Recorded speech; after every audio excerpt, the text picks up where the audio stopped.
Baik, hari ini saya akan sharing tentang asma teman-teman. Jadi tadi sudah ada beberapa pertanyaan yang eh, menanyakan tentang asma, apakah bisa sembuh atau tidak, kemudian kira-kira bagaimana pencegahannya, kemudian bagaimana pengobatan dan sebagainya ya. Jadi di sini saya punya satu materi, satu artikel yang berjudul tentang asma. Jadi asma, kemudian ada simptom, kemudian ada treatmentnya dan juga pencegahannya seperti apa ya. Jadi kalau kita ngomongin asma ini kita ngomongin satu penyakit yang dia berkaitan dengan inflamasi ya, inflamasi. Jadi tubuh kita itu dia punya satu respon yang namanya inflamasi ya gitu. Inflamasi kadang dia baik, kadang dia tidak baik kayak gitu. Pada kasus tertentu itu dia bagus karena dia merupakan satu fase untuk sembuh gitu ya. Jadi ketika teman-teman belajar tentang perawatan luka itu ada satu fase inflamasi di mana itu fase yang memang harus dilalui agar pasien dia bisa sembuh dari luka seperti itu. Tapi ada satu kondisi di mana inflamasi dia malah menjadi satu hal yang mengganggu. Nah, di antaranya adalah asma ini tadi. Jadi asma dia terjadi karena adanya inflamasi ya, gitu, teman-teman. Jadi inflamasi di jalan nafas ya gitu. Jalan nafas yang bawah, jadi bukan yang atas gitu ya. Karena kalau kita tadi belajar anatomi dari respirasi itu ada dua bagian dari organ tubuh paru-paru atau respirasi kita ya. Jadi ada yang atas ada yang bawah kayak gitu. Yang atas dia batasnya di apa namanya di bagian esofagus kayak gitu. Kemudian ke trakea, kemudian dia turun ke bawah, dia masuk di bagian nafas yang paling bawah. Nah, asma itu dia terjadi karena ada peradangan di bagian saluran nafas yang bawah kayak gitu, bukan yang atas. Kalau yang atas biasanya dia disebut sebagai ISPA ya, sebagai saluran pernafasan atas kayak gitu. Dan biasanya kalau orang asma itu dia apa punya satu mukus ya atau mungkin satu sekret ya dia ada di jalan nafas kayak gitu. Jadi sekretnya dia produktif biasanya sehingga kalau orang asma itu dia ada episode batuknya biasanya dan batuknya dia produktif ketika apa dia sedang kambuh asmanya kayak gitu ya. Nah, ada satu statement di sini menyampaikan bahwa selama atau ketika seorang asma itu dia kambuh begitu, biasanya tanda yang sering muncul adalah pasien dia mengeluarkan suara wheezing, nafasnya wheezing kayak gitu. Wheezing itu mengi ya, jadi suara nafasnya dia tidak silent tapi dia mengi. Karena seorang itu ketika dia normal respirasinya, itu ketika kita duduk di sebelah orang tadi, kita nggak merasa terganggu dengan suara nafasnya seperti itu. Tapi orang asma itu dia berbeda. Asma itu dia lebih banyak bersuara, respirasinya seperti itu. Sehingga kalau kita duduk di sebelah orang yang asma, itu kita seringkali bisa mendengar orang itu dia sedang ada suara bising ketika dia bernafas seperti itu ya.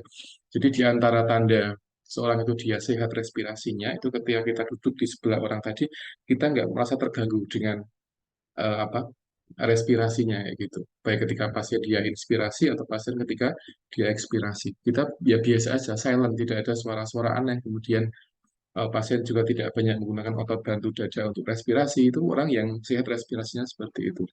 Tapi kalau kita duduk di sebelah orang, kemudian orang tadi kok dia nafasnya dia ada suara aneh-aneh, kemudian dia menggunakan otot bantu di area torak yang berlebihan, maka itu bisa dikatakan orang itu dia sedang bermasalah di bagian respirasinya, gitu ya.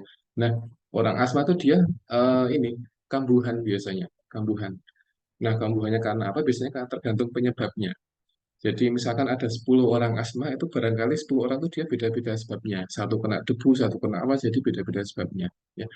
Makanya kalau kita punya apa polaan pasien asma gitu, ya kita harus benar-benar detail dalam melihat kira-kira pasien itu dia sebabnya apa sih kok bisa kambuh kayak gitu. Ya. Jadi orang dengan asma itu dia nanti akan apa namanya lebih sering atau mungkin beberapa fase dia akan bisa sering kambuh kayak gitu ya. Nah, ketika kambuh, ada yang sampai berat, ada yang harus di rumah sakit, kadang hanya cukup di rumah dan sebagainya seperti itu. Makanya kalau eh, apa kita lihat pasien-pasien asma, dia seringkali sanggung kayak gitu, sanggup obat biasanya. Nah, obatnya bisa dalam bentuk inhaler, jadi kayak spray, teman-teman. Jadi kayak yang disemprot di apa namanya di mulut gitu ya. Ada tipe seperti itu. Nah, spray itu dia isinya bronkodilator, jadi dia melebarkan jalan jalan nafas. Bronkusnya dia dilebarkan. Karena ketika orang dia kambuh asmanya, biasanya dia jalan nafasnya akan menyempit kayak gitu. Ya. Nah, yang menyempit itu bagian mananya? Yang menyempit adalah bagian bronkusnya. Jadi bronkusnya dia mengecil, kemudian orang itu menjadi agak susah bernafas. Nah, ketika susah bernafas, maka ketika dia bawa obat yang spray itu ya, spray itu nanti dia akan melonggarkan bronkusnya seperti itu ya. Tapi itu pun tergantung dari banyak tidaknya pencetusnya. Jadi ketika orang itu dia alergi debu, kemudian dia asma, kemudian dia kena debu sedikit, itu dia mungkin kambuhnya tidak begitu nemen ya gitu. Tapi ketika dia kena debu yang cukup banyak, itu nanti kambuhnya juga akan semakin semakin berat kayak gitu. Makanya sebagian pasien asma itu dia memang harus benar-benar apa bersih dari penyebab ya gitu. Jadi dia tidak boleh apa namanya tidak boleh tidak menjaga ya tidak menjaga lingkungan, sehingga kalau misalnya orang asmanya karena bulu hewan ya dia benar harus menjaga ini dari apa namanya interaksi dengan hewan seperti itu ya dan sebagainya. Jadi ada banyak penyebab. Tapi secara prinsip ketika pas itu dia kambuh itu dia pasti akan ada tanda-tanda aneh yang muncul kayak gitu ya. Karena antara pasien asma dengan tidak itu ketika dia tidak kambuh nggak ada bedanya ketika dia respirasi. Jadi sama kurang lebih. Tapi ketika dia sudah mulai kambuh, ketika dia sudah atau dia kena alergen, ketika dia kena beberapa apa namanya etiologi ya gitu, jadi kadang mulai muncul tanda-tanda yang dia aneh seperti itu. Nah, contoh mungkin yang paling mudah adalah sebagian orang asma dia alergi debu ya, debu kemudian kadang dia di halaman nyapu halaman kemudian kena debu kemudian tiba-tiba dia berhenti nyapu dan duduk gitu aja dan dia kadang nafasnya menjadi susah seperti itu ya. Nah, ini yang contohnya. Makanya pasien-pasien asma yang dia itu alergi debu itu memang dia disarankan untuk menggunakan masker ketika kemana-mana. Kayak gitu ya. Yang itu yang pertama. Yang kedua adalah ketika dia di rumah itu dia punya kipas angin. Itu diupayakan sering dibersihkan kipas anginnya. Gitu. Karena kipas angin yang tidak dibersihkan dalam waktu yang beberapa minggu itu dia sering kotor ya. Nah, ketika kotor, ketika dia muter, biasanya dia akan ini apa menyemprotkan debu di orang yang sedang kipasan sehingga itu kadang memicu orang asma gitu, dan sebagainya. Bahkan sebagian orang asma dia alergi dengan AC kayak gitu, dengan AC ya. Dia ketika kalau kemana-mana, nah perjalanan jauh ya dia kalau pakai AC dia nggak betah, dia kadang malah nggak nyaman kayak gitu ya. Jadi dalam satu mobil misalkan ada satu orang yang dialergi AC ya mau nggak mau yang lainnya harus ngalah kayak gitu ya. Harus buka jendela padahal mungkin pas cuaca panas kan jadi tidak nyaman. Nah ini beberapa dinamika yang sering muncul pada pasien-pasien dengan asma. Jadi macam-macam. Jadi tadi saya sampaikan, kalau misalkan ada 10 orang dengan asma, barangkali ada 10 penyebab yang beda-beda. Satu karena AC, satu karena debu, satu karena apa, jadi beda-beda gitu ya. Nah ini yang perlu apa namanya kita pahami bersama. Tapi secara prinsip kalau orang itu asma kemudian dia tidak kambuh, ya dia biasa aja. Tapi ketika sudah mulai tanda-tanda kambuh, biasanya dia muncul gejala-gejala aneh tadi. Nah, di antara gejalanya adalah bising, kemudian nafasnya dia menggunakan otot bantu dada secara berlebihan, sehingga kelihatan kalau orang itu sedang bermasalah respirasinya gitu teman-teman ya. Kemudian ini semoga terlihat gambarnya. Terlihat nggak ya gambarnya ini? Lihat. Ya, oke. Jadi ini Terlihat, Pak. oke. Jadi di sini ada tiga perbedaan jalan nafas teman-teman ya. Jadi ada yang normal airway, asthmatic airway, sama asthmatic airway during attack. Jadi dia beda-beda ininya, apa namanya, kondisi bronkusnya. Jadi ini bronkus teman-teman. Nah, asma itu yang diserang adalah bronkusnya di sini. Jadi jalan nafasnya dia diserang. Nah, teman-teman ketika belajar respirasi dengan belajar penyakit-penyakit seperti kardiovaskular itu kurang lebih sama gitu. Kalau kardiovaskular dia yang menyempit adalah pembuluh darahnya. Ya, jadi kalau orang stroke, orang gangguan jantung itu yang nyempit pembuluh darahnya. Tapi orang asma yang nyempit adalah jalan nafasnya. Jalan nafas yang mana adalah yang bronkusnya dia menyempit kayak gitu. Karena kita punya banyak bronkus di paru-paru, jadi cabangnya banyak. Nah, itu ada beberapa yang dia menyempit ya gitu ya. Nah, ini yang gambar paling sebelah kiri dia adalah jalan nafas yang normal. Jadi dia memang diameternya longgar, teman-teman. Jadi orang nafas dengan kondisi diameter bronkus seperti ini ya dia akan baik-baik saja. Dia kena debu ya baik-baik aja. Dia kena AC dia baik-baik aja gitu dan sebagainya. Jadi nggak ada masalah karena dia normal gitu. Jadi dalam kondisi normal itu dia akan bisa respirasinya akan bisa lebih maksimal kayak gitu ya. Dan dia ketika aktivitas berat pun dia pasti akan tidak akan terganggu dengan signifikan kayak gitu. Kecuali dia capek itu beda. Ya, makanya kalau orang dengan kondisi respirasi yang normal itu dia bisa umurnya dia bisa panjang usianya. Jadi dia bisa apa namanya mungkin bisa ratusan tahun ketika dia normal respirasinya gitu ya. Tapi yang kedua ini yang kondisi asmatik airway ini dia menyempit. Jadi diameter diameter bronkusnya dia menyempit. Ya. Dan apakah semua bronkus menyempit? Tidak jawabannya. Tergantung di mana yang dia inflamasi. Karena bronkus dia ada banyak cabangnya dan kita butuh alat untuk melihat di mana penyempitannya. Sehingga kalau orang asma itu dia tidak semua bronkus dia menyempit, hanya sebagian saja. Sehingga kadang gejalanya ringan, gejalanya berat dan sebagainya seperti itu teman-teman ya. Jadi ini perbedaannya. Nah, ini yang asmatik airway. Jadi ketika orang itu dia sudah pernah punya asma atau dia kena asma gitu ya, itu jalan nafasnya dia akan berkurang diameternya. Misalkan orang normal diameternya 1 senti misalkan, tapi ketika asma dia mungkin hanya setengah senti. Sehingga ketika setengah senti itu dia akan lebih responsif ketika ada stimulan yang mengganggu respirasi seperti itu. Ya. Makanya orang asma dia memang nggak wajib tahu apa sih yang bikin dia kambuh itu dia harus tahu. Jadi jangan sampai dia nggak tahu. Nah, contoh yang paling mudah misalkan ketika ada orang tua asma ya, suami istri asma kemudian dia punya anak begitu, anak tadi dia punya potensi kena asma sehingga si anak tadi dia kadang perlu tanya kepada orang tuanya, ini kambuhnya karena apa sih? Apakah karena debu atau apa dan sebagainya, sehingga dia bisa antisipasi ya gitu. Tapi terkadang di sebagian kasus itu ketika ada orang tua yang asma ya, asma karena debu misalkan, kemudian dia punya anak, itu kadang si anak dia asma tapi dia bukan karena debu, tapi bisa karena sebab yang lainnya seperti itu. Jadi kadang beda-beda etiologinya, sekalipun ada garis keturunan yang terkena asma, tapi kadang di beberapa sebagian keturunan dia berbeda jenis apa etiologinya dia berbeda seperti itu ya. Nah, ini yang kedua. Yang ketiga, ini terjadi asma terjadi ketika pasien dia kambuh asma. Jadi asmatic airway during attack. Jadi airway yang dia apa pada pasien asma tapi terjadi selama ini ya, dia kambuh gitu. Nah, dia semakin menyempit. Nah, ketika semakin menyempit itu sangat rasional ketika pasien dia memang ada suara-suara yang aneh ketika kita periksa pada pasiennya ya. Ada wheezing macam-macam, kemudian apa namanya dia respirasinya menjadi dalam dan sebagainya, menjadi cepat dan sebagainya itu yang menjadi ciri bagi pasien asma. Nah, di sini ada apa teman? Ada alveoli teman-teman. Jadi kita punya alveoli dan dia kalau digambarkan seperti buah anggur gitu, anggur yang gerombol gitu yang menggantung gitu. Dan dia jumlahnya ada banyak sekali. Nah, ketika pasien asma itu dia kambuh, itu udaranya dia terjebak di alveoli. Jadi dia tidak bisa, susah untuk keluar masuk ketika di alveoli. Jadi toksin yang harusnya dia dikeluarkan, tapi dia terjebak di alveoli dan sebagainya. Sehingga di sana bercampur antara oksigen dengan apa toksik ya, akhirnya apa menjadi racun bagi respirasi ya gitu. Makanya kalau orang asma kronis itu resikonya cukup banyak ya, gitu. Di antaranya adalah kanker tadi yang ditanyakan oleh Mas Bagus tadi, atau Mas Bagas ya. Nah, itu hal yang sangat wajar teman-teman, karena kalau orang asma itu dia memang memproduksi zat yang sifatnya inflamasi ya gitu. Nah, ketika orang itu dia di fisik di tubuhnya dia banyak zat inflamasi, itu dia akan nyebar kemana-mana. Ya, nyebarnya melalui oksigen biasanya. Jadi oksigennya menjadi kurang bagus kualitasnya karena dia ada agen-agen inflamasi dan dia bisa berarti di mana saja gitu ya. Nah, ini sangat masuk akal ketika bentar saya tunjukkan di sini ada satu artikel menarik teman-teman. Jadi asma dia bisa memicu kanker, beberapa jenis kanker kayak gitu.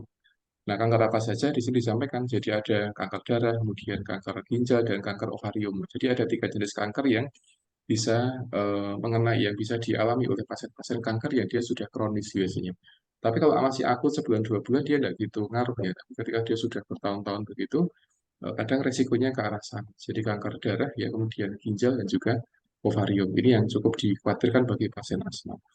Makanya pasien-pasien asma itu dia juga harus ada screening ini, screening kanker kayak gitu. Jadi apalagi kalau dia sudah usia lanjut, kemudian dia sudah lansia gitu ya, dia ada screening kanker karena tadi dia cukup beresiko kayak gitu bagi mereka yang apa ada asmanya kayak gitu ya. Baik, ini saya sampaikan tanda gejala teman-teman, simptomnya atau tanda gejalanya. Jadi yang pertama adalah batuk. Ini yang sering dikeluhkan ketika pasien dia asma ya. Jadi eh, dia batuk dan biasanya di malam hari ya atau ketika pasien tertawa atau ketika pasien dia olahraga kayak gitu ya. Dan mungkin ini gejala yang kurang spesifik sebenarnya karena banyak orang yang dia sedang tertawa dia batuk ketika malam hari dia batuk padahal dia ada asma sama sekali. Kemudian ketika olahraga olahraga pun dia juga apa dia juga ada episode batuknya kayak gitu. Nah, kira-kira batuk seperti apa sih yang membedakan antara orang asma sama tidak seperti itu ya. Biasanya kalau orang asma dia lebih produktif batuknya. Jadi ketika batuk itu dia lebih produktif. Jadi ada sekret yang dikeluarkan kayak gitu. Ya, ada sekretnya. Kenapa dia ada sekretnya? Karena dia ada produk inflamasi tadi. Jadi bronkus itu ketika dia inflamasi, itu tubuh akan merespon dengan mengeluarkan sekret kayak gitu. Nah, sekret itu dia harus dibuang dari jalan nafas. Harus dibuang. Sehingga kalau orang asma itu dia biasanya akan lebih produktif batuknya. Tapi kalau orang yang nggak asma, dia ketika tertawa dia batuk, ketika keluar batuk ya batuknya biasa-biasa aja. Ya. Jadi nggak begitu banyak sekretnya atau mungkin nggak ada sekretnya seperti itu ya. Bahkan kadang orang tertawa dia keselak dengan ludahnya sendirian gitu. Jadi ini yang sering ditemukan pada orang-orang sehat ya, ketika dia ada di kondisi malam hari, kondisi di ketika dia melihat hal yang lucu, kemudian ketika dia olahraga, ya dia sama-sama batuk. Cuman batuknya antara asma sama enggak itu dia beda. Kalau asma dia lebih produktif karena dia di paru-parunya, di bronkusnya dia ada peradangan dan peradangan produk responnya ada ya dengan adanya mukus gitu ya, dan dia dibuang kayak gitu. Tapi orang sehat dia tidak seperti itu. Nah ini yang membedakan antara batuknya orang asma dengan batuknya orang yang sehat kayak gitu ya. Kemudian yang kedua adalah dada yang terasa berat atau mungkin ada beban yang ada di area torak di dua sisi biasanya kayak gitu. Jadi karena oksigenasinya terganggu itu biasanya dada pasien dia terasa berat untuk kembang atau untuk ekspirasi sama inspirasi seperti itu. Ya. Nah, ini hal yang sama juga yang terjadi pada pasien dengan penyakit jantung. Jadi antara penyakit jantung dan penyakit paru-paru itu kadang tandanya hampir mirip kayak gitu ya, hampir mirip. Jadi di antara tanda yang mirip adalah area toraknya dia ketika bernafas dia agak susah atau terasa ada beban berat yang ada di atas paru-paru ya, sehingga pasien ketika akan menghirup udara dia akan susah dan biasanya akan mudah capek seperti itu. Makanya orang dengan asma biasanya respirasinya dia akan tidak normal, entah dia lebih rendah atau dia lebih cepat seperti itu. Jadi ini yang sering dialami oleh pasien-pasien. Jadi mereka merasa dadanya ada yang ada benda berat yang ini yang ada di atas sehingga dia susah untuk bernafas. Nah ini terjadi ketika pasien itu dia sedang mulai kambuh seperti itu. Tapi ketika tidak kambuh ya mungkin dia tidak begitu merasakan ya itu ya, karena kondisinya dia mungkin stabil ya gitu, dia bisa mengendalikan. Tapi kalau pasien dia sedang kambuh itu dadanya akan terasa berat untuk bernafas. Nah, ketika berat itu biasanya nanti ada sesaknya juga gitu ya. Sama ketika orang sehat kemudian dia tidur supinasi kemudian di atasnya kita pasang bantal, dua bantal kemudian kita peluk bantalnya seperti itu, kita akan susah bernafas karena tadi ada beban di atas torak yang itu membuat paru-paru kita susah untuk inspirasi dan ekspirasi. Nah, itu sama dengan orang asma. Cuman orang asma dia bebannya adalah pada otot-otot yang ada di paru-paru sehingga dia akan susah untuk apa namanya inspirasi atau ekspirasi ya. Ototnya kemudian yang kedua adalah oksigennya dia kurang berkualitas. Nah, karena ketika oksigen dia tidak berkualitas atau kurang berkualitas maka akan mengganggu fungsi dari respirasinya gitu ya. Jadi ini yang kedua tandanya. Kemudian yang ketiga adalah nafasnya dia pendek, teman-teman. Nafasnya pendek. Ya, ini tanda yang mungkin hampir sama dengan kanker paru yang kemarin sudah kita sampaikan. Jadi nafasnya adalah pendek. Pendek itu dia dalam artian dia berusaha untuk mencari oksigen sebanyak-banyaknya. Kenapa? Karena dia merasa kalau dia memang paru-parunya dia tidak bisa kompensasi dengan oksigen, sehingga dia akan terus-menerus untuk mencari oksigen seperti itu. Jadi nafasnya dia pendek ya, karena ketika dia inspirasi, ketika dia ekspirasi itu dia susah ya susah gitu sehingga dia akan berusaha mencari oksigen sebanyak-banyaknya dengan nafas yang pendek seperti itu ya. Kemudian yang keempat adalah susah ngomong. Nah ini ketika terjadi pada pasien yang dia sedang kambuh asmanya. Tapi ketika dia tidak kambuh ya dia diajak komunikasi ya biasa-biasa aja, tidak ada gejala-gejala yang mengarah ke asma atau mungkin kambuh itu tidak ada. Tapi ketika pasien dia kambuh itu ketika diajak ngomong ya bisa dikatakan dia susah gitu karena ketika dia ngomong itu dia butuh oksigen banyak ya sementara orang asma itu dia susah nyari oksigen sehingga ketika dia berbicara panjang lebar dia pasti akan nggak mampu kayak gitu. Beda dengan orang sehat dia mungkin berbicara sejam 2 jam 3 jam mungkin bisa ya kayak gitu atau mungkin satu hari ngomong tuh mungkin nggak capek tapi orang asma itu dia ketika disuruh cerita sesuatu dia capek sehingga kalau kita mengkaji pasien asma di rumah sakit ya ketika posisi pasien dia oksigenasi kemudian dia posisinya semipolar gitu kita coba kita menggunakan menanyakan pasien dengan sesuatu yang itu dijawabnya dengan kalimat yang pendek-pendek. Jadi jangan ditanyakan, Pak, bagaimana ceritanya, itu akan susah pasien untuk cerita, kayak gitu. Jadi kalau kita mengkaji pasien asma, itu kita menggunakan kalimatannya yang dia jawabannya pendek-pendek. Jangan sampai menggunakan kalimatannya yang dia butuh jawaban yang panjang. Misalkan, Pak, coba dijelaskan, oh, itu pasien akan cerita panjang. Nah, ketika pasien ngomong panjang, dia pasti akan tambah sesak seperti itu. Ya, jadi itu bagian dari seni ketika kita ke pasien ya. Beberapa pasien-pasien yang dia sedang dalam kondisi apa susah berbicara, itu kita diupayakan untuk tidak menggunakan kalimatannya yang membutuhkan jawaban yang panjang seperti itu ya. Sama juga pada pasien-pasien yang dia stroke kayak gitu, yang dia susah ngomong, itu juga kita jangan sampai malah menanyakan sesuatu yang butuh penjelasan panjang lebar, dia masih susah ngomong seperti itu ya. Jadi ada beberapa penyakit yang memang membuat pasien itu susah ngomong kayak gitu. Dia sadar, cuma dia mau ngomong itu susah ya. Dalam pikirannya dia mungkin sudah ada apa ya, ide untuk cerita, ide untuk ngomong sama perawatnya gitu ya. Tapi ketika dicoba itu dia akan susah gitu. Nah, itu sering dialami pasien-pasien. Jadi kadang sebagian pasien, apalagi pasien stroke gitu ya, dia eh, ketika diminta, Pak, coba diangkat tangannya, itu dia secara kognitif dia dengar, dengar dan dia mudeng kayak gitu. Pak, coba diangkat tangan kanannya, ya dia sudah berusaha angkat tapi tidak bisa angkat tangan kanannya karena dia lumpuh sebelah pada sebagian pasien stroke seperti itu. Dia dengar, kemudian dia bisa menangkap apa yang diminta oleh perawatnya, tapi ketika dia akan mencoba mengangkat tangan, dia susah kayak gitu ya. Sama dengan pasien asma. Jadi pasien asma itu ketika kita ajak ngomong ya, ketika dia di rumah sakit dalam kondisi sedang perawatan, sedang asmanya sedang kambuh seperti itu, eh, ini dia dengar ya, dengar ketika kita tanya. Cuman ketika kita minta untuk cerita panjang lebar itu dia agak susah ya, dia karena orang tuh ketika diminta cerita panjang lebar itu dia butuh oksigen, teman-teman. Sementara itu ketika orang asmanya kambuh itu dia apa, oksigennya tidak begitu banyak sehingga kadang dia butuh terapi dengan apa, masuk nasa kanul gitu ya, dan itu kadang orang tuh kalau diminta ngomong banyak itu menjadi susah. Nah, makanya kalau kita di bangsal kemudian mengolah pasien asma, itu kita ngobrol dengan pasien dengan kalimat-kalimat yang mudah untuk dijawab oleh pasiennya. Jadi jangan sampai kayak kita kayak memberikan apa, interview kepada pasien itu akan kasihan, pasien dia akan susah ngomong kayak gitu. Jadi ada sebagian tadi ya, sebagian penyakit itu gejalanya adalah orang itu susah ngomong karena bukannya apa-apa, karena emang dia susah nyari oksigen ya, karena kita ngomong itu kan butuh oksigen, teman-teman. Jadi ketika saya ngomong seperti ini kemudian teman-teman dari presentasi itu butuh oksigen. Nah, oksigen tadi itu ya kalau orang sehat dia akan mudah dapat ya. Kita akan ngomong panjang lebar akan gampang. Tapi ketika orang sedang sakit atau lagi sakit respirasi itu ketika diminta ngomong ya susah. Makanya apa namanya?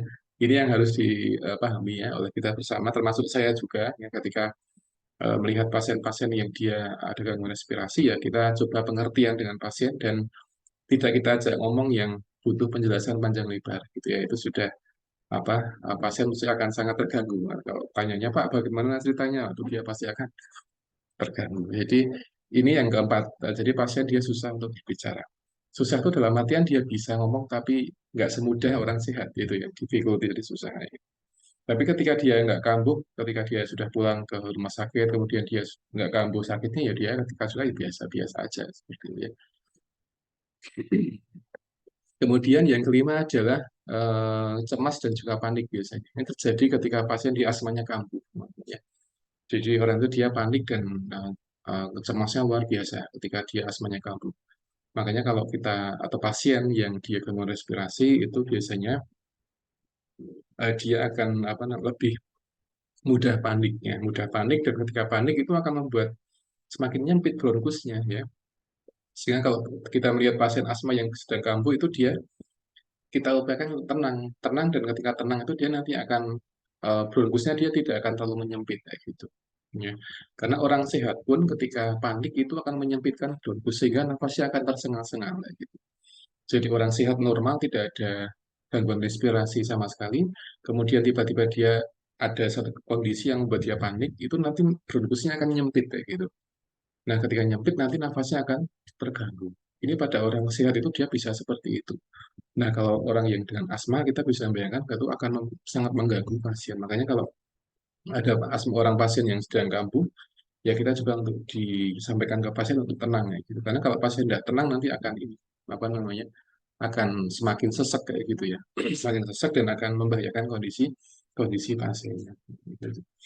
Kemudian yang berikutnya fatigue. Fatigue itu rasa lelah ya, teman. Rasa capek, tapi biasanya capeknya dia bisa mengarah ke fisik dan juga psikis, jadi fatigue kayak gitu. Nah, orang asma tuh dia fatigue, tapi karena kenapa fatigue? Karena dia apa? Setiap hari dia harus berjuang untuk mencari oksigen seperti itu. Ya. Sehingga yang capek adalah di bagian toraknya akan merasa lelah. Biasanya pasien asma seperti itu. Padahal dia tidak kemana-mana. Dia di rumah mungkin istirahat, aktivitasnya sudah dibatasi, tapi dia ngerasa capek seperti itu. Ya. Capeknya bisa karena fisiknya mungkin paru-parunya atau ototnya dia sudah mulai ada kelemahan untuk respirasi yang pertama. Yang kedua bisa karena aspek psikisnya atau psikologisnya. Karena dia memandang kalau ini mungkin kok tidak sembuh-sembuh dan sebagainya, maka dia akan capek kayak gitu. Makanya fatigue ini dia lebih mengarah ke dua sisi, jadi aspek dari fisik pasiennya dan juga capek dari aspek psikologis pasiennya seperti itu ya. Kemudian yang berikutnya adalah chest pain atau nyeri dada, teman-teman. Jadi toraknya dia nyeri. Tapi nyeri dada pada pasien dengan asma, pasien dengan kanker, dengan pasien dengan penyakit jantung dia nggak sama biasanya nyeri dadanya. Nah, pasien dengan asma ini nyeri dadanya dia lebih cenderung ke tadi apa namanya ke arah seperti ada beban berat yang ada di paru-paru sehingga ketika dia berusaha untuk menarik nafas sedalam-dalamnya dia akan sedikit sakit pada bagian paru-paru. Makanya orang yang asmanya itu dia kronis biasanya dia akan lebih sering mengeluhkan nyeri di area dada seperti itu. Sehingga kita juga harus mengkaji pasien asma juga harus ditanyakan apakah ibu atau bapak mengeluhkan nyeri di area dada seperti itu. Jadi ada apa namanya ada keluhan nyeri, tapi nyerinya dia tidak seperti penyakit jantung yang dia menjalar ke arah tangan kemudian ke arah jari, jadi dia berbeda ya. Kemudian yang berikutnya adalah rapid breathing teman. Jadi nafasnya dia cepat ya. Ini ketika pasiennya kambuh, kemudian dia panik, biasanya dia akan lebih cepat mengeluarkan respirasi gitu ya. Kemudian yang berikutnya adalah frequent infeksi. Jadi pasien-pasien asma itu dia lebih rawan terkena infeksi. Kenapa? Karena pertahanannya dia menjadi lemah, teman-teman, menjadi lemah. Ketika pasien itu dia ada mukus, berarti mukus itu menjadi satu media yang sangat bagus untuk penumbuhan bakteri atau virus sehingga itu menjadi permasalahan ya gitu. Makanya orang dengan asma itu dia menjadi mudah infeksi. Infeksinya bisa influenza bisa atau mungkin pneumonia dan sebagainya. Jadi ini bagian dari komplikasi ketika pasien mengalami asma. Jadi lebih sering mengalami infeksi gitu ya. Kemudian yang kedua ada trouble sleeping. Jadi pasien dia susah untuk istirahat atau tidur. Ya, ini yang sering ditemukan. Jadi pasien kalau malam dia sering bangun. Kadang yang lain tidur dia tengah malam bangun. Kadang harus ganti posisi untuk istirahat. Kadang dia harus duduk di ruangan karena dia harus apa namanya kalau tidur supinasi dia susah sehingga dia harus setengah duduk ketika tidur dan sebagainya ya. Jadi tidur setengah duduk tuh nggak nyaman teman. Jadi apa konsep tidur yang bagus itu kan tidurnya supinasi kemudian kita bisa apa namanya dengan bantal dan sebagainya itu menjadi nyaman. Tapi ketika pasien asma itu dia tidak bisa tidur supinasi, dia susah. Sehingga dia harus diposisikan setengah duduk biasanya, kemudian apa namanya, jadi harus diganjel pakai bantal biar lebih nyaman untuk respirasi seperti itu. Apalagi kalau pas dia kambuh itu akan bermasalah tidurnya, kadang menjadi kurang berkualitas tidurnya. Kalau satu hari mungkin diminta tidur 7 sampai 6 jam, tapi kalau asma dia mungkin tidak bisa mencapai ukuran itu. Jadi pasien dia menjadi susah untuk istirahat ya. Jadi ini beberapa tanda gejala yang sering dikeluhkan oleh pasien asma, jadi dari batuk sampai dengan susah tidur. Ini biasanya kalau pasien dia sedang kambuh, biasanya akan semakin banyak simptomnya. Tapi ketika pasien tidak kambuh, ya dia tidak banyak gejala seperti itu ya. Dan sebagian pasien asma tuh tangannya ini teman-teman, tangannya basah, tangannya basah. Jadi kadang saya salaman dengan orang gitu kan, salaman, tangannya basah, apakah dari WC? Enggak, katanya dia punya asma seperti itu. Jadi eh, kadang tangan basah itu sebabnya macam-macam ya teman-teman. Jadi ada yang dari aspek kelebihan hormon steroid juga bisa, karena penyakit jantung juga bisa, kemudian dari respirasi juga bisa. Jadi perlu dicek satu persatu yang kira-kira yang paling pas di mana sebabnya gitu ya. Jadi tangannya basah, kemudian apa namanya, ketika dikeringkan pakai tisu ya nanti setelah selang beberapa menit dia akan basah lagi. Jadi itu pola yang ada pada pasien asma gitu ya. Tapi tidak semuanya tangannya basah. Berapa yang pasien itu dia ketika saya jabat tangan itu dia tidak basah tangannya, tapi ya dia tetap ada keluhan asma gitu ya. Oke. Nah, ini ada beberapa tanda yang dia terjadi ketika kambuh. Tadi ada banyak sekali dan ini tambahannya ada batuk, ada wheezing, ada throat clearing, jadi nafas tenggorokannya menjadi serak seperti itu. Kemudian susah tidur dan sebagainya. Jadi ini beberapa tanda yang sering muncul ketika pasien dia kambuh ya. Ini simptomnya ada cukup banyak sekali. Kemudian ini ada tambahan spesifik ketika pasien asmanya dia kambuh gitu ya. Ya. Nah, ini ada beberapa tanda lain, misalkan pasien susah nafas, kemudian apa juga susah dapat oksigen, kemudian pasien mengalami kebingungan, itu juga hal yang sama. Kemudian bibirnya dia pucat, bibir dan jarinya dia pucat kayak gitu. Jadi ketika kambuh itu biasanya apa oksigenasi yang ada di perifer itu dia menjadi terganggu, sehingga kadang kukunya menjadi pucat dan sebagainya gitu ya. Bibirnya sehingga dia butuh dioksigenasi dan sebagainya dan terapi-terapi yang lainnya. Kemudian pasien dia juga mengalami kebingungan biasanya dan kadang pingsan dan sebagainya itu yang sering dilakukan. Kadang pasien asma pun ketika panik dia endingnya ada pingsan, pingsan kemudian dia di oksigen, kemudian kadang dia nanti ketika ini juga dia juga sadar dan sebagainya. Kemudian pasien juga susah jalan, susah berjalan dan susah berbicara. Ya wajar ya kalau sedang kambuh itu ketika diminta jalan ya dia susah. Apalagi dia berbicara yang bisa sampaikan gitu ya. Ini kemudian penyebabnya teman-teman. Ini ada beberapa penyebab dan trigger atau pemicunya. Yang pertama adalah genetik. Jadi tadi disampaikan memang asma dia karena genetik teman-teman, karena genetik gitu ya. Jadi karena aspek keturunan. Jadi kalau misalkan ada orang tua yang dia kena asma salah satunya ya gitu, kemudian nanti dia punya anak, itu kemudian anaknya juga akan punya potensi kena asma, punya potensi saja kayak gitu. Tapi bukan berarti dia akan pasti kena asma tidak, tapi dia punya potensi saja. Kalau dia tidak bisa menjaga lingkungan dan tidak bisa menjaga gaya hidup dia nanti akan kena asma seperti itu teman-teman ya. Jadi kuncinya pada orang asma itu dia menjaga penyebabnya. Jadi dia mengendalikan etiologinya. Kalau dia kena debu ya berarti dia harus membatasi interaksi dengan debu atau jangan sampai dia kena debu. Apalagi sekarang musim panas dan musim banyak flu sekarang ini jadi memang harus banyak proteksi dengan pakai masker dan sebagainya. Itu menjadi satu hal yang bisa dilakukan bagi pasien-pasien yang dia memang mengalami asma dan sebabnya karena debu seperti itu ya. Kemudian yang kedua adalah riwayat pernah kena infeksi virus itu juga menjadi apa namanya pengaruh pada pasien asma. Makanya pasien asma yang dia kita kelola di rumah sakit itu dia kadang punya riwayat dia punya sakit infeksi virus ya gitu. Jadi misalkan pasien-pasien yang dia sembuh dari COVID-19 ya, corona kemarin, itu dia kadang juga ada episode asma. Jadi itu sebagai efek dari rusaknya jaringan karena virus tadi, sehingga dia harus rutin apa namanya rutin menjaga diri sehingga dia tidak kambuh asmanya seperti itu.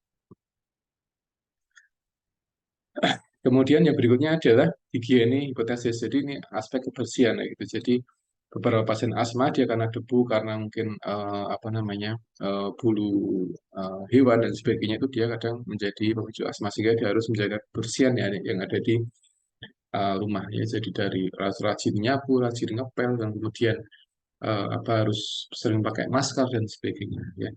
Kalau di pasien yang asma yang dia karena AC itu juga akan harus ekstra ini, harus ekstra apa menjaga diri gitu ya. Misalnya dalam satu kelas gitu, kemudian ada satu anak yang asma alergi AC itu juga yang lain jadi ini harus apa ya harus ngalah gitu karena nanti kalau dia sudah kambuh itu nanti akan jadi permasalahan. Jadi itu sering terjadi seperti itu. Jadi di SMA, di SMP ada beberapa anak yang dia alergi dengan kipas angin atau apa sehingga ketika dia panasan itu dia nggak mau kipasan karena apa namanya jadi kadang kambuh ya asmanya sehingga malah kadang pas pelajaran ada yang asma kambuh kemudian panik kadang pingsan kemudian dibawa ke UKS dan sebagainya seperti itu ya teman-teman. Nah di sini ada beberapa pemicu asma ya jadi ada pertama adalah gangguan infeksi ini tadi saya sampaikan udah Yang kedua adalah olahraga ini juga menjadi pemicu asma. Makanya kalau orang dengan asma itu dia olahraganya dia yang ringan-ringan. Jadi jangan sampai olahraga sprint maraton itu jangan sampai karena itu akan berbahaya bagi pasien. Ya, setiap orang yang dia sakit dia punya hak untuk olahraga, dia punya kewajiban olahraga, tapi porsinya beda-beda dan jenisnya beda-beda. Tidak bisa disamaratakan gitu ya. Orang sehat itu dia bebas olahraga apa aja asalkan dia tidak berbahaya dan positif gitu ya. Yang kedua, orang sakit itu dia juga punya kewajiban olahraga, tapi dia jenisnya beda, durasinya dia juga berbeda. Antara orang asma, orang diabetes, orang hipertensi itu dia juga punya kewajiban olahraga, tapi dia beda-beda jenisnya gitu ya. Orang asma dia lebih cenderung olahraga yang ringan, mungkin hanya jalan kaki ringan atau mungkin jogging ringan di seputar perumahan atau apa tuh masih masih mungkin dicoba. Tapi kalau sprint, maraton, sekian kilometer atau mungkin dia naik gunung climbing itu juga nggak bisa. Atau mungkin dia goes sendirian itu juga nggak boleh gitu. Karena akan beresiko teman-teman ya, beresiko. Karena orang olahraga itu dia butuh oksigen banyak, butuh suplai oksigen banyak. Karena apalagi yang sprint, yang maraton itu kan butuh oksigen yang banyak. Ketika pasien itu dia bermasalah paru-parunya, sementara itu dia olahraga yang berat itu, maka dia akan memperberat kerja paru-paru. Ketika paru-paru dia berat kerjanya, maka lama-kelamaan dia bisa berhenti kerja. Jadi dia bisa ada henti nafas, kemudian tiba-tiba dia nafasnya berhenti, kemudian dia pingsan dan sebagainya. Akan jadi satu masalah ya. Makanya orang asma itu dia memang olahraganya ya santai, ya jalan santai, kemudian jogging santai dan sebagainya. Kalau dia sudah merasa menggeh-menggeh gitu ya dia harus berhenti, jangan dipaksakan gitu ya, jangan dipaksakan dan sebagainya. Jadi dia harus punya pola sendiri olahraganya, tidak boleh olahraga seperti orang sehat ya, itu akan jadi problem biasanya ya. Yang ketiga adalah environmental iritan, jadi beberapa iritan yang ada di lingkungan, tadi saya sampaikan ada debu dan sebagainya, AC, kemudian bulu dan sebagainya, ya. Selimut yang ada yang berbulu kadang juga kadang bikin orang asma itu jadi alergi dan asmanya kambuh ya. Makanya kadang orang asma itu kadang asma yang karena ini ya, bulu itu kadang dia kalau tidur ya nggak mau pakai selimut yang berbulu, jadi dia selimutnya khusus kayak gitu, nggak mau karena dia nanti bisa kambuh, kayak nafasnya terganggu dan sebagainya. Jadi memang ini ya, kalau orang asma itu dia memang beda-beda jenis, beda-beda etiologinya, sehingga kita pun harus bisa melihat, ya bisa apa namanya, mengkaji kira-kira si A itu asmanya karena apa sih, si B itu karena apa. Jadi kita bisa memberikan saran yang pas bagi masing-masing pasien nah, gitu. Karena masing-masing pasien asma itu jadi dia mungkin beda-beda etiologinya ya, jadi beda penyebab, beda terapi, beda diagnosa, nanti beda evaluasinya dan sebagainya. Jadi harus melihat dari berbagai aspek sehingga nanti maksimal untuk tata laksananya. Yang keempat adalah alergen. Ini macam-macam alergen. Jadi obat juga bisa, kemudian lingkungan juga bisa, jadi macam-macam ya alergi ya gitu. Makanan pun juga bisa. Jadi banyak orang yang alergi seafood ya gitu ya. Beberapa seafood dia bikin alergi ya. Kadang dia makan udang alergi, makan apa alergi. Tapi makan kerupuk udang dia nggak alergi. Tapi makan udang yang udang yang biasa tuh dia alergi. Tapi ketika diberikan kerupuk udang dia nggak alergi, entah kenapa ya. Jadi seperti itu ya. Beberapa orang dia alergi seafood. Alerginya kadang gatal, kadang apa namanya, jadi apa merah-merah kulitnya, macam-macam ya alergi.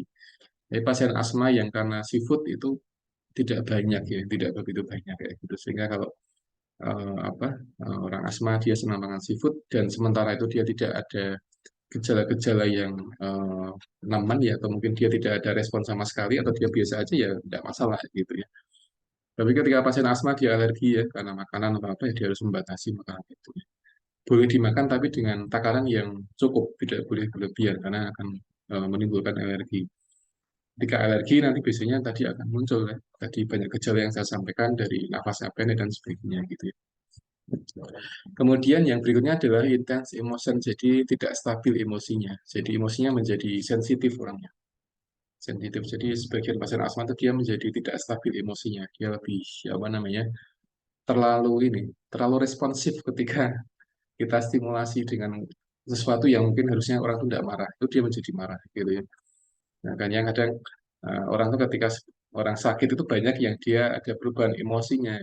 Tadinya ketika dia sehat ya dia biasa-biasa. Diajak guyon dia juga biasa nggak pernah marah. Tapi ketika orang itu sakit ya, diajak guyon atau diajak sedikit aja sudah marahnya luar biasa. Sehingga kita harus ketika orang asmanya sedang kambuh atau dia sedang mulai ada tanda-tanda asma, ya kita harus melihat orang, oh jangan dia jauh, dia nanti malah marah. Dan ketika marah biasanya nanti akan tambah sesak biasanya, teman-teman, tambah sesak ya. Sesak dan biasanya akan semakin apa namanya, semakin menggeh-menggeh biasanya seperti itu. Makanya orang itu ketika marah dia butuh oksigen yang banyak, butuh oksigen yang banyak kayak gitu. Sementara orang asma ketika dibikin marah dia akan tambah sesak biasanya. Sehingga kita harus hati-hati dengan orang asma, harus melihat apa ya, kata-kata yang kita sampaikan kepada orang pasien asma, sehingga jangan sampai membuat dia tuh marah. Ketika dia marah sedikit nanti biasanya akan respirasinya akan meningkat biasanya. Dia butuh oksigen banyak sehingga dia mau marah gitu ya, harus hati-hati. Makanya apa namanya, jangan dibikin marah ya orang ini, orang asma. Kalau dia pemarah gimana Pak ya? Karena karakternya dia seperti itu, kita yang memberikan nasihat gitu ya. Karena beberapa tipe orang dia memang terlalu sensitif gitu, sehingga kalau diejek sedikit ya sudah marah yang luar biasa. Padahal dia tidak asma gitu. Tapi ketika orang asma itu dia lebih apa ya, batas toleransi sabarnya dia nggak begitu banyak, sehingga dia akan menjadi mudah apa, emosi ya. Itu yang harus menjadi poin penting pada pasien asma. Jadi ketika kita mengkaji pasien asma, tidak yang dikasih tidak hanya aspek fisiknya saja, tapi dikasih aspek apa namanya, komunikasinya, kemudian psikologisnya gitu ya. Karena itu akan kita akan menemukan banyak hal yang menarik di sana gitu ya.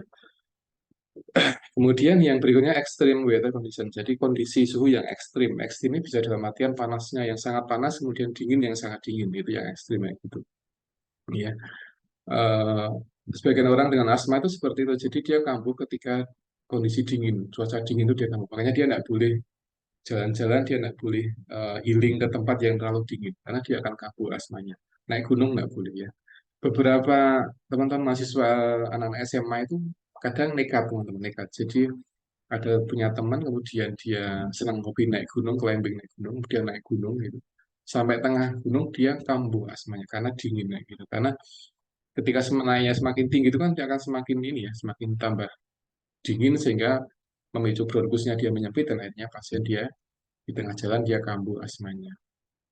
Nah, ketika karena dia dalam satu grup dia punya target harus sampai puncak sebelum matahari terbit itu seperti itu biasanya kayak gitu.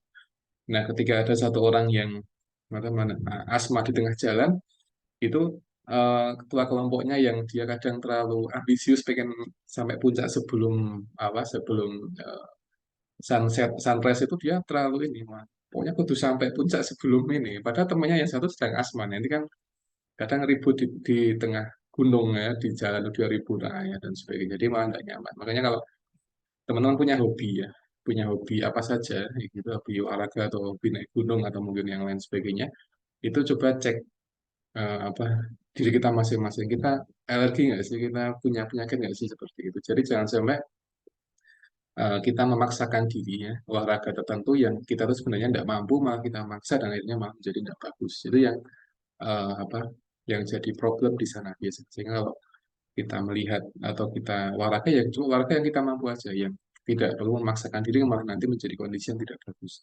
Nah, pada asma ini yang tadi yang saya sampaikan sering seperti itu. Jadi dia punya hobi mungkin naik gunung atau mungkin goes dan sebagainya, tapi dia memaksakan diri. Jadi apa, dia nekat nekat olahraga, kemudian di tengah jalan dia kasmanya kambuh, kemudian ya jadi masalah kemana-mana. Gitu. Jadi harus bisa memilih kira-kira aktivitas apa sih yang membuat kita tuh tetap safety, tetap aman dan tidak merepotkan orang lain seperti itu. Jadi itu yang harus diperhatikan ya. Kalau orang pun dengan asma pun juga harus tetap diberikan edukasi kira-kira olahraga apa yang pas untuk si pasien tadi. Gitu. Ya. Jadi jangan olahraga yang terlalu ekstrim karena akan mengganggu. Yang berikutnya yang cuaca yang sangat ekstrim, misalkan cuaca yang sangat panas itu ada beberapa pasien yang dia alergi dengan panas itu pun tidak begitu banyak. Rata-rata dia biasanya karena debu biasanya kalau alerginya. Kalau pasien asma itu dia ketika ada debu ya dia harus membatasi dengan masker gitu ya. Kemudian yang berikutnya adalah hewan ya, hewan peliharaan ini yang kadang jadi problem ya, kucing dan sebagainya. Kemudian kalau yang non muslim mungkin melihara anjing itu juga kadang sebagian dia menimbulkan alergi. Jadi harus bisa membatasi dengan interaksi dengan beberapa hewan peliharaan gitu ya. Kemudian beberapa pengobatan ya kayak aspirin, kemudian obat-obat antiinflamasi itu dia juga bisa memicu asma ya. Tapi kalau pasien asma itu ketika dia disemprot, ketika pakai inhaler pun dia bagian dari antiinflamasi ya gitu ya, antiinflamasi. Tapi dia dengan dosis yang ringan sehingga tidak menimbulkan satu gejala yang cukup parah bagi pasien asma. Ya. Makanya pasien asma dia seringkali bawa ini sangunya obat spray, jadi semprot yang satu jari ini panjangnya kurang lebih, kemudian dibawa kemana-mana. Kalau pas mau kamu biasanya dia nyemprot. Tapi kadang pasien asma itu dia nyemprotnya itu umpetan, tidak di tempat umum, kemudian dia itu enggak. Biasanya dia ketika ngerasa mau kambuh, biasanya dia mencari tempat yang sepi, misalkan di toilet atau dimanapun, ya. Kemudian dia baru bisa apa nyemprot kayak gitu. Dan jarang ya, jarang sekali yang misalkan di mall atau di pasar, kemudian tiba-tiba ada orang yang nyemprot itu sangat jarang. Biasanya dia akan ngumpat, atau mungkin dia di tempat yang mungkin tidak banyak orang tahu, dan mungkin di toilet dan sebagainya, dan dia baru bisa memberikan spray ya gitu teman-teman ya. Ini ketika dia merasa agak kok sesek, kemudian dia apa dengan spray seperti itu. Ya, ini yang pertama kalau sebagian pasien kayak gitu. Tapi ada sebagian pasien asma yang dia kambuhnya itu tiba-tiba dia sesek, kemudian di tengah mall atau di pasar dia sesek, kemudian dia tiba-tiba di apa namanya pingsan dan sebagainya, itu baru diberikan spray dan sebagainya. Jadi harus ditempatkan di tempat yang nyaman, kemudian diberikan spray, kemudian diposisikan setengah duduk dan sebagainya. Jadi itu yang bisa diatasi gitu ya.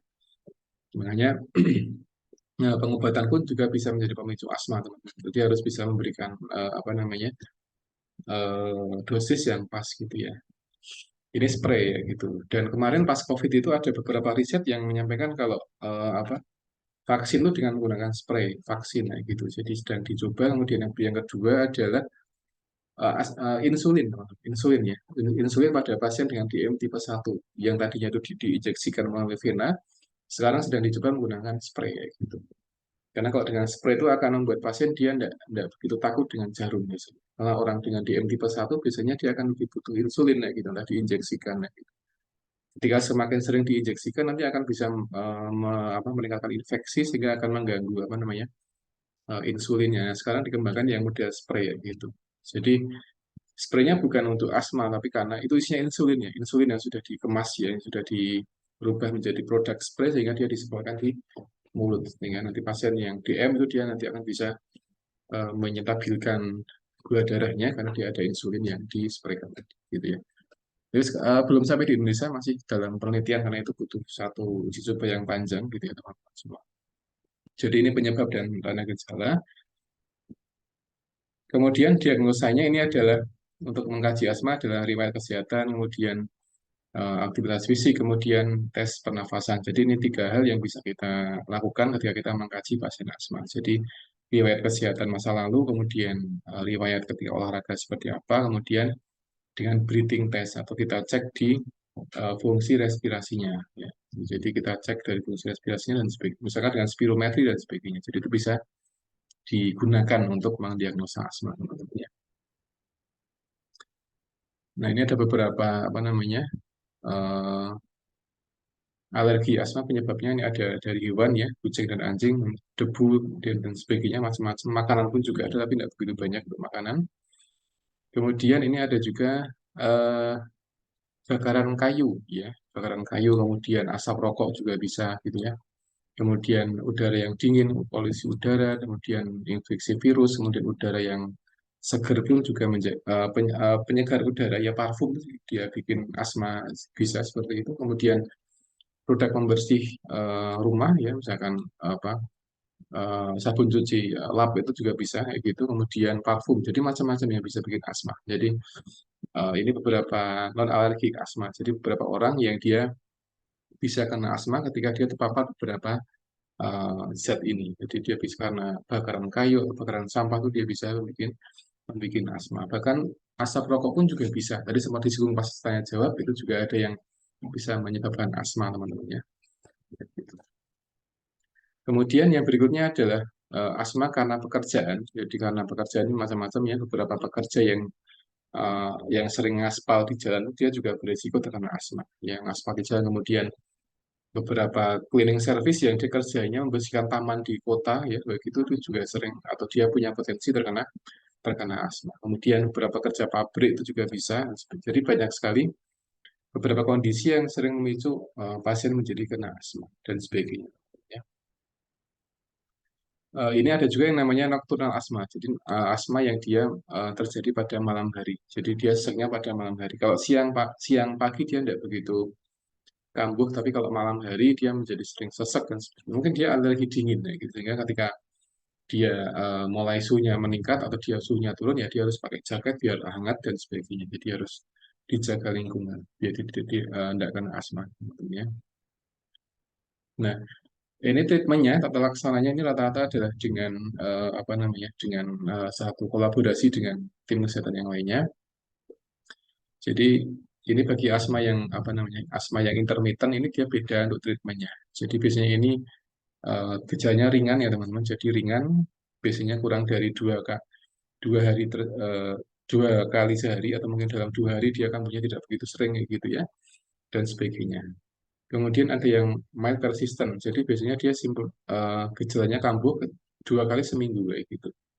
Jadi ini ada beberapa tipe asma teman-teman. Tipe asma dilihat dari berat ringannya asma. Jadi ada yang intermittent, ada yang ringan ya, ada yang moderat, ada yang berat seperti itu. Nah yang berat dia terjadi hampir setiap hari. Jadi setiap hari dia sesak nafas itu ada. Jadi several times every day and most nights. Jadi terjadi setiap hari, ya pagi, siang, malam, tapi yang paling sering adalah pada malam hari. Ini yang paling berat, sehingga ketika pasien asma seperti ini, jadi harus sedia oksigen di rumah ya, seperti itu. Kemudian ini yang moderat itu dia terjadi tiap hari, dan tapi paling tidak dalam 1 minggu itu dia dalam 1 malam dia kambuh asmanya, seperti itu. Jadi ini yang apa namanya membedakan antara yang sedang dengan yang berat seperti itu. Jadi ini ada 4 tipe teman-teman ya. Kemudian untuk tata laksananya adalah dengan medikasi tadi dengan apa? Dengan inhaler tadi, kemudian dengan kombinasi obat-obatan macam-macam yang ada di hospital dan juga diberikan oksigenasi biasanya. Ya. Nah, ini ada treatmentnya. Jadi quick relief asma treatment. Jadi ini diberikan pada kondisi asma yang dia sedang kambuh ya. Yang pertama jadi ada bronchodilator, ini bisa dalam bentuk tadi yang spray tadi, atau diberikan nebulizer teman-teman, nebulizer ya, nebulizer, kemudian diberikan obat, biasanya kemudian nanti pasien diminta untuk menghirup nebulizer seperti itu namanya bronchodilator. Jadi kalau teman-teman melihat alat nebulizer itu fungsinya untuk bronchodilator, jadi melebarkan jalan di bronkusnya seperti itu ya. Kemudian yang pertama adalah yang lain adalah first aid asthma treatment. Jadi yang tidak penting adalah memposisikan pasien dengan senyaman mungkin ya, dengan semipolar ketika pasien dia sesak napas. Jadi pasien diistirahatkan, kemudian baru diposisikan senyaman mungkin, itu yang bisa dilakukan. Gitu. Nah ini kondisi di mana ketika asma pasien dia mulai atau dia kronis ya, asma kronis, maka yang menjadi poin penting adalah dengan membatasi antiinflamasi. Jadi beberapa zat yang dia bisa inflamasi maka dia bisa dikonsumsi tapi dengan pembatasan seperti itu. Jadi orang dengan asma itu dia terapinya kadang setiap hari, tapi dengan dosis yang ringan seperti itu. Ya. Nah, ketika dia tiap hari konsumsi obat, kalau dia tidak diimbangi dengan minum air putih, maka dia bisa memicu penyakit yang lain, misalnya penyakit hepar atau mungkin penyakit yang ada di gangguan ginjal seperti itu. Makanya orang dengan asma kronis itu dia kadang lebih sering konsumsi obat-obatan atau minimal dia pakai inhaler ketika dia kambuh asmanya seperti itu teman-teman ya.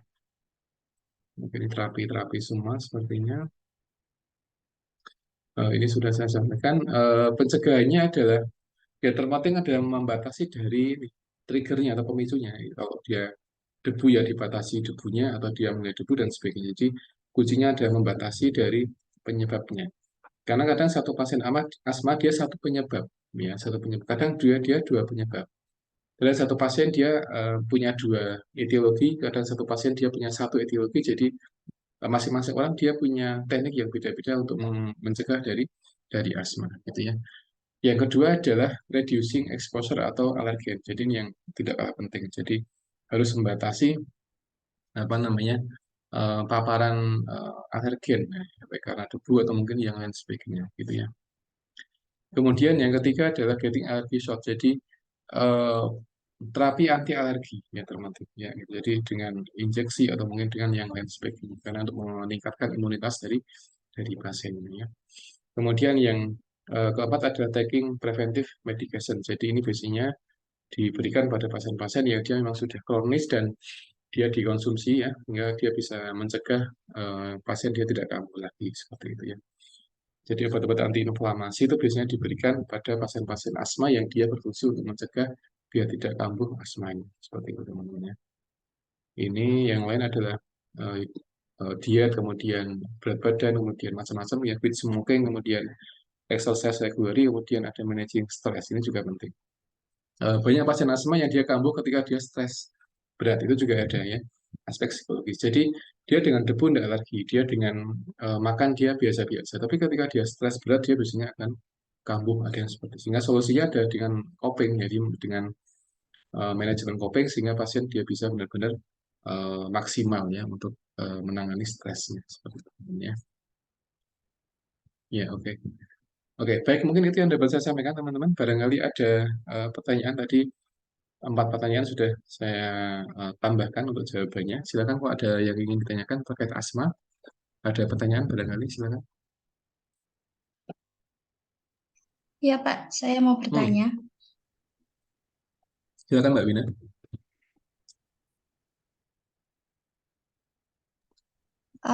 Apakah asma sama anxiety itu, kecemasan itu ada keterkaitannya enggak, Kak? Enggak, Pak. Asma dengan kecemasan itu terkadang ada, terkadang tidak ada sama sekali. Kalau pasien asmanya dia kambuh karena stres, itu biasanya dia bisa ada koneksi antara stres, kemudian anxiety, kemudian asma. Tapi kalau pasien asmanya itu bukan karena anxiety, misalkan dia kena debu ya gitu, ya dia tidak akan ada korelasi antara anxiety dengan asma. Jadi melihat dari etiologinya. Mungkin pasien asma dia punya coping yang bagus, sehingga ketika dia ada satu problem tertentu yang mengganggu, dia bisa menyelesaikan dengan baik. Tapi dia tidak bisa toleransi dengan debu. Ya, nah, ketika dia kena debu ya dia akan sesak napas. Gitu. Ini yang pertama. Yang kedua, pasien asma dia dengan debu dia baik-baik aja. Dia tidak kena debu, dia makan tidak masalah itu. Tapi dia tidak punya coping yang bagus. Sehingga ketika dia tidak punya coping yang bagus, itu dia nanti ketika ada masalah tertentu yang mungkin sepele dia menjadi panik, kemudian dia anxiety, kemudian tadi dia bisa memicu asma. Sehingga masing-masing pasien asma itu dia kadang tadi Mbak Wina apa beda-beda penyebabnya ya.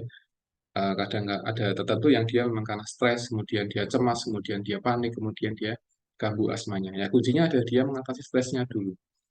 Tapi ada yang dia sudah bagus copingnya, dia kalau ada masalah dia bisa bisa menyelesaikan dengan baik, tidak ada masalah sama sekali, jadi sehingga dia bisa sukses menyelesaikan masalah. Tapi dengan debu, dengan makanan dia tidak bisa toleransi, sehingga ketika dia makan tertentu yang bikin alergi atau mungkin dia kena debu atau mungkin dia kena alergen yang lain, kena udara yang kotor, dia asma ya seperti itu. Jadi eh, tergantung dari pasiennya. Kadang ada korelasi antara asma dengan anxiety, tapi kadang tidak ada korelasi antara asma dengan anxiety. Itu Mbak Wina jawaban saya kurang lebih. Ya, Pak, terima kasih. Ya, oke ya. Ada lagi pertanyaan silakan tentang asma.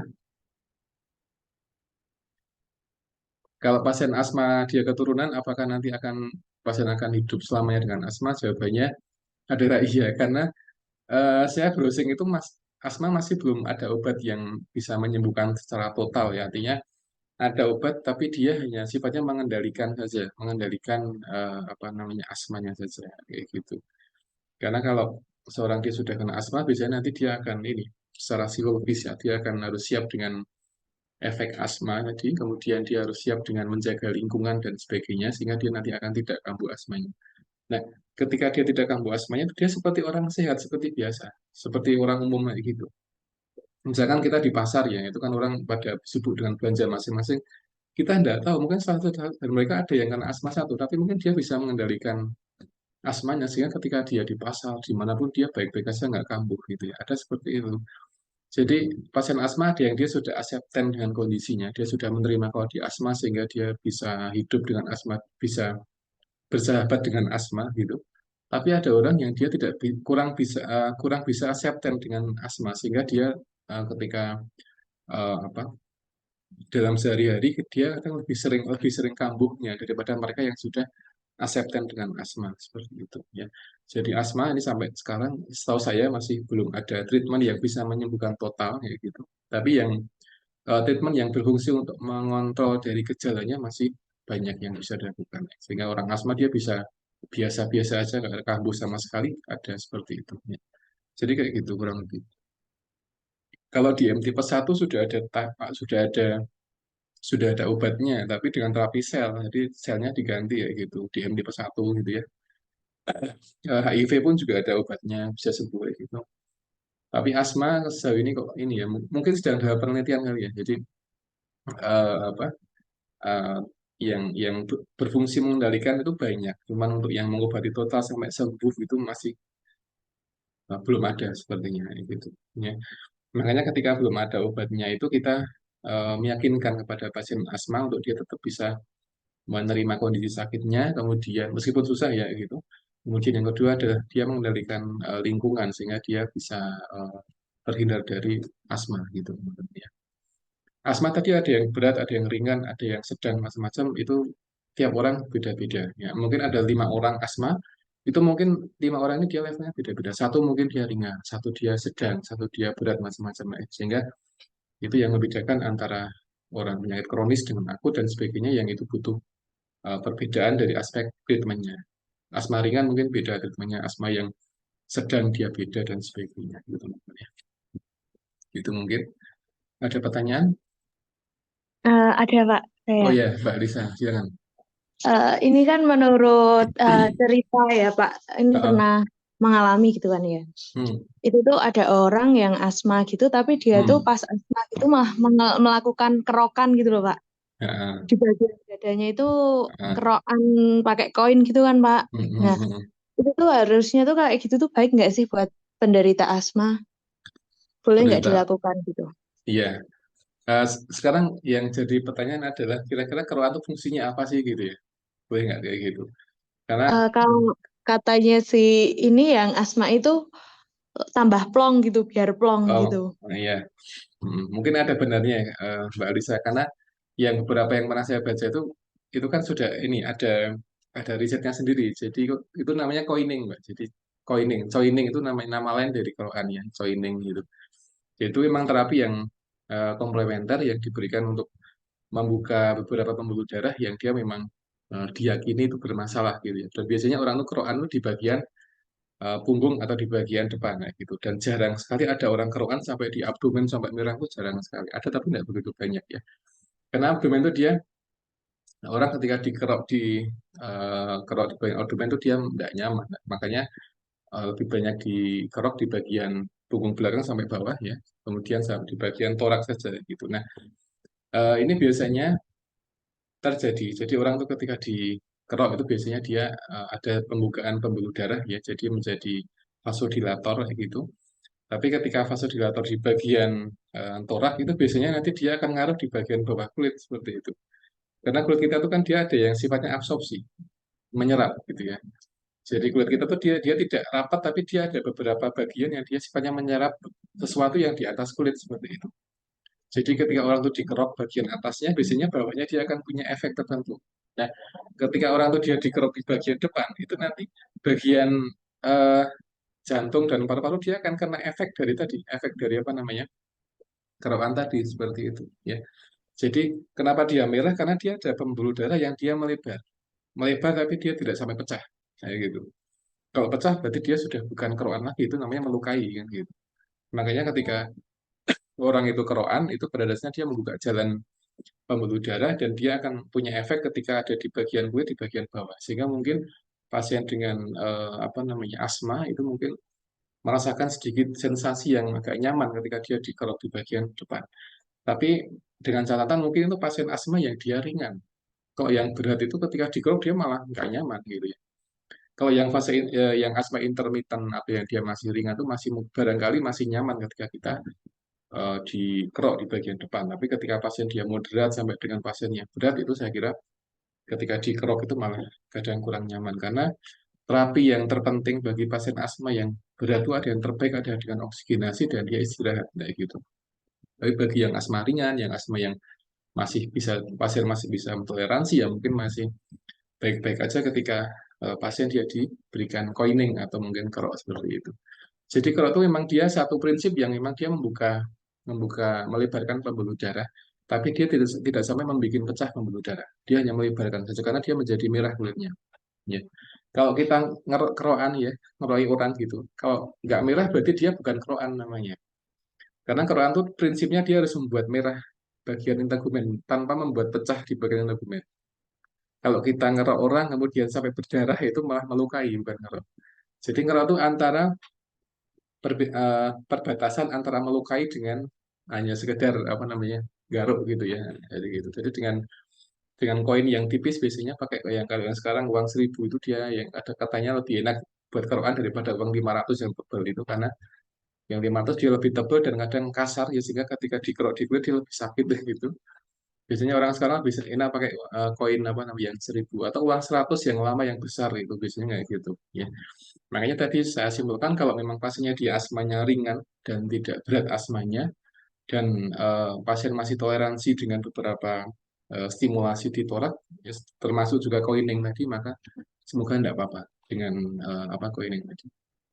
Gitu Mbak Lisa. Tapi kalau pasiennya berat kemudian seseknya apa namanya sering kambuh ya tidak pas kalau diberikan apa terapi coining. Tapi ketika dia ringan atau pasien hanya kambuhnya tidak pasti ya tidak masalah, karena itu membuka pembuluh darah, dan dia nanti efeknya pada bagian organ tubuh yang di bawah kulit seperti itu ya.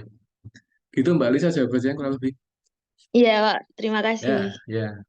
Ada lagi pertanyaan, silakan. Terakhir mungkin sudah jam 9. Ada pertanyaan terkait asma? Ya ada ya, oke. Baik teman-teman, kalau tidak ada saya kira cukup untuk kuliah hari ini, dan kita akan teruskan lagi di pertemuan mendatang ya. Ini saya sengaja masukkan di hari Sabtu karena Selasa saya ada acara ke Solo sehingga harus saya ajukan. Nanti untuk skill lab-nya menyusul aja, nanti biar saya selesai semua materi, kemudian nanti saya menyusulkan skill lab-nya ya. Baik, saya kira itu yang dapat saya sampaikan. Semoga kita semuanya dalam keadaan sehat dan tidak terkena penyakit asma tentunya ya. Dan tetap jaga kesehatan karena sekarang sedang musim sakit, banyak orang sakit sekarang, dan memang harus bisa menjaga kesehatan, dan terutama di bagian respirasi dan jantung karena itu menjadi apa namanya organ vital di tubuh kita ya, karena kalau itu yang bermasalah biasanya nanti akan kemana-mana masalahnya. Tapi ketika jantung kita sehat, paru-paru kita sehat, itu akan menyehatkan semuanya gitu ya teman-teman. Jadi itu yang dapat saya sampaikan, dan kekurangan dalam penyampaian saya mohon maaf, dan saya Assalamualaikum warahmatullahi wabarakatuh. Waalaikumsalam.